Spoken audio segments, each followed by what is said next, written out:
I'm not sure if we're debating Mel Gibson or Brown or what here. I would like to encourage us to maybe take a step back and go at this from another direction.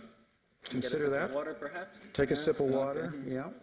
I've heard several of the points about 3 times, and my hunch is we're not going anywhere after you hear it 3 times. Okay. You get the next 15 minutes, and then Shabir, you have 15 minutes after that, and then we'll be going to the audience for some questions, about a half hour. If you'd care to be thinking now what you would like to raise as a question, we'll go from there. Okay. Mike. A few thoughts on the crucifixion. Can I say that? If you like. Okay. You mentioned how we can't be certain nails were used. Well, in a very good book by Martin Hengel, an eminent New Testament scholar, titled Crucifixion, he lists 13 sources in antiquity where nails are used. And Josephus can be added to that list for number 14.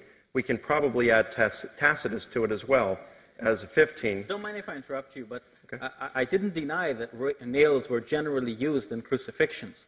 But I'm asserting that nails were not necessarily used in every crucifixion. A crucified victim might also be tied instead of being nailed. Okay.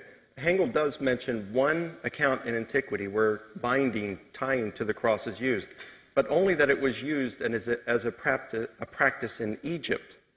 So we really just don't have any historical kind of evidence whatsoever to show that binding was used by the Romans. Everything seems to point to nails, and so we have no reason to question that nails were used when it came to Jesus' crucifixion. And in fact, this is the uniform testimony. Actually, we do. I have a book here by John Rousseau and Rami Arav, a book entitled Jesus and His World, a cultural and an archaeological and cultural dictionary. And here it is asserted that, in fact, in crucifixions it were possible to also use binding instead of nailing. So nailing was not in every I'm sorry, what references do they use in antiquity for that rather than just making a statement? Well, you can read the book yourself. Well, no, this is this is an academic debate, not a lunchroom discussion. And yes. you can't just say, well, this author says this. You have to provide reasons for it. And I'm providing reasons. I'm citing you sources.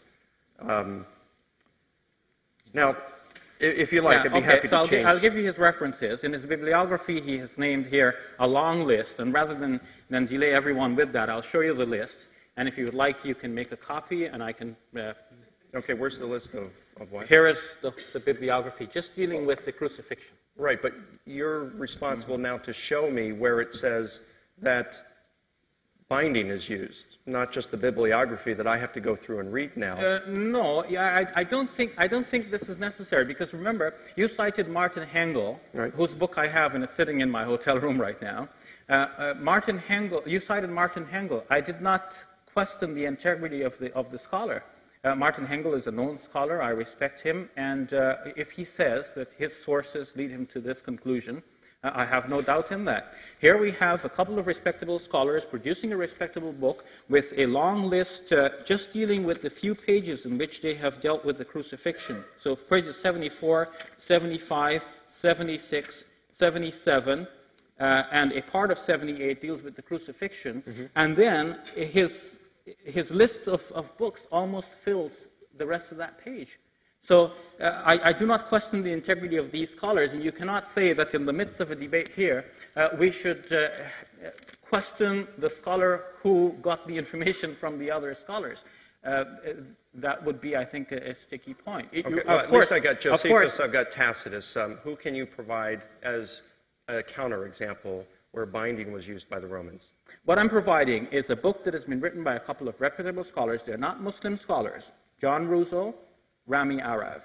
It's a book with a respectable presentation. It's a scholarly academic text. It's billed as a dictionary, and in fact, that's what it is. It's a listing alphabetically of information of a historical nature. They're not making things up, and they have listed their bibliography. If you doubt that, you want to take it up with these scholars, go right ahead. But you cannot here insist that that information is wrong without having proper proof yourself. You see, an expert witness by himself is a proof for a point.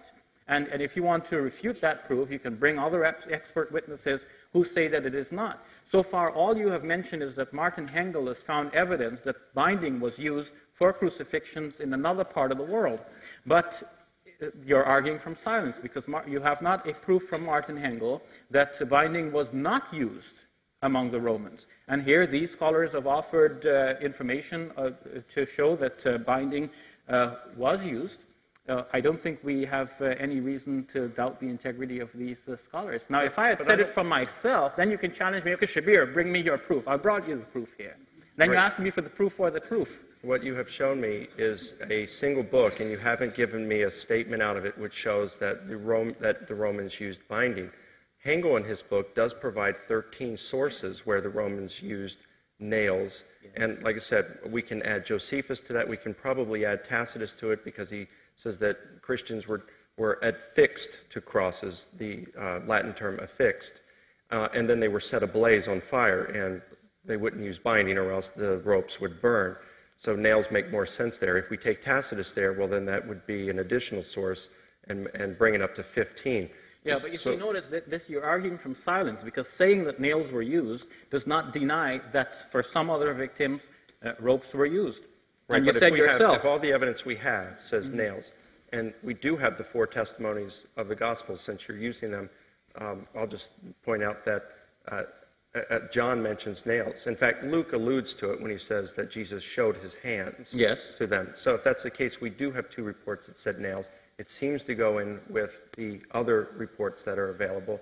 And so, but you're not answering to my point, Mike. Well, my point is that because it was known that nails were generally used, the Gospel writers wrote that nails were used. Not because it was historically, factually witnessed and recorded at the time, but because at the time when the disciples were writing, they wrote what normally happened at a crucifixion. Not only what normally happened, but as time went by, and they wanted to prove definitely that Jesus underwent the worst possible tortures, they improved the level of torture. So it went from Mark a little to Matthew and Luke further, and John even worse. And in Mel Gibson's movie, even further still. So I'm mentioning Mel Gibson's movie not because we're debating that, but because it illustrates what happened with the Gospels, the kind of imaginative work that went in.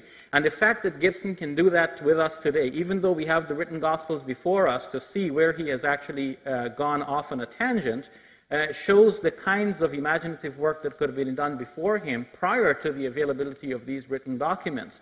So the first writers had much more of a latitude to present the case the way they thought it should be presented. And in fact, combing through the Gospels, this is what we find that they did. So that whereas in Mark's Gospel, Pilate is doubtful that Jesus had died so soon, in Mark and Luke, even though they are basically almost verbatim giving us the same story from Mark, they have nevertheless reworded it so that the doubt of Pilate is not expressed in Matthew and Luke. And Raymond Brown says that possibly the reason why Matthew and Luke reworded it such is so that their readers should not also doubt, like Pilate, as to whether or not Jesus had actually died. And I think that reminds me of the Quranic point, that those who differed concerning him were in doubt as to what happened, as to the matter. They were not sure that they actually killed him, and for a certainty they killed him not. Some other interpretation is necessary here. And in the light of if no one had claimed that he had resurrected from the dead, perhaps we would accept that he actually died, just like the historians do. And that's what they say, because they do not believe that he actually physically, bodily resurrected from the dead, so they say he died. But if we are to say he resurrected from the dead, then we must question, did he really die or not? And when we look at the earliest strata of evidence, there is no clear indication that he actually died on the cross. The Gospels say he died. All of them say he died. All of the Gospels say he rose from the dead. None of them say there was any doubt. So because I can't prove that nails were used, even though that's the testimony of the Gospels, because I can't prove that ropes weren't used instead, the Gospel writers are doubting whether Jesus died and rose? No, Mike, the Gospel writers are not doubting that Jesus died and rose. I don't think you're getting my point. The Gospel writers are out to prove that Jesus died and rose. And the later the Gospel, the more they try to prove it. And you can see that after the first Gospel is written, some questions are raised.